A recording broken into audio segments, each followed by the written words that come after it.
So, as I've discussed in the past, or maybe not, when you're a larger enterprise or you have an existing iOS and an existing Android app and you want to move to Flutter for a single code base or because you want to move to Flutter for other reasons, what you end up doing is you end up migrating that application flow by flow, business function by business function. And typically in Flutter, we implement those in something called a package. And when I say flow by flow, I mean like if I'm doing purchase concert ticket, pay for concert ticket, right? Purchase concert ticket's got its own flow, and pay for concert ticket's got its own flow. And if I was a large ticket site and I wanted to migrate to Flutter, that might be the way I might pick those two off initially. And what we need to do is find a way to bring those two pieces of Flutter functionality in while retaining a source code tree organization that makes sense. Oh, by the way, there's no code in this example. If you're looking for code, there'll be another talk for that, and you can hang up now and go look somewhere else for now. Or you can just leave comments that complain that there's no code in here, but I'm telling you right now there's no code. So we're going to migrate native applications. The way we do this in a Flutter application, in a native application, the way we organize the Flutter code is basically for every flow that we're going to do, we probably create a package, right? And that package, in my case, here is package one and package two. And in the example I gave, it would be buy a ticket, pay for a ticket. Now, in a native application, you can only have a single common Flutter module that's imported.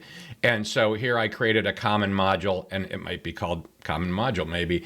And that common module would reference and include references to the two packages, package one and package two here, or in the example I gave, buy a ticket and pay for a ticket. And what happens is basically whenever you run a Flutter package inside of a native application, it almost runs like a standalone program, isolated from the rest of the native application, and you can do cross-barrier calls, but basically it's a completely different application, sub-application running inside of the native app. And the way we launch and load those is through the use of entry points in this case. And those entry points can be programmatically loaded. You can do them based on navigation. I'm not going to go into that right now because I got work to do in that space to articulate that well. So in this case, I have package one, package two. In the example, those would be buy a ticket, pay for a ticket. Each of those has a main because Flutter applications run as if they're a standalone application with messaging, potentially to talk to the other app. And so what we end up doing in the common module is we declare entry points. Those entry points refer to the main functions essentially, and the code could be subtly different. You'll see that in people's examples. But the entry points each refer to their own main.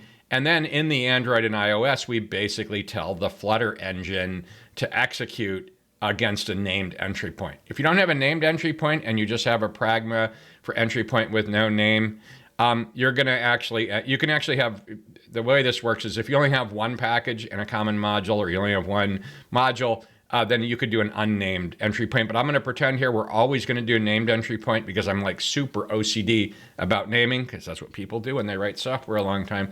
So in this case, we have package one, package two. They're both included as dependencies in the common module. And you can see that we also have transitive dependencies brought in by those two packages. So all the packages that we included and their transitive dependencies will become dependencies in the common module. That'll get packaged up. And then in the Android and iOS code, I gave a little bit what the kind of syntax, not really the pseudo syntax looks like. We basically execute a Dart entry point on Android and we do a Flutter engine run with an entry point on iOS. And that runs the main basically for each of those packages. And then if the host program needs to talk to those or listen to those, it'll do that through some kind of messaging or event streaming. So that's it. The main thing here is, you know what? Let me show you not a code example, but a directory example. So if we get down in here, in this case, I have two packages, right? And so I have I have a couple internal packages that would be utilities, and those utility packages might actually be used by package one and package two. So it might be like a styling one, it might be credentials, it might be something else. But I have these main two packages that are going to have the entry points in them. And so for package one, I have a lib and I have a pub spec for that, and that's my package and it gets packaged up. But because I'm a developer, and I have tests, and because I'm a developer, I actually went out and created a test jig.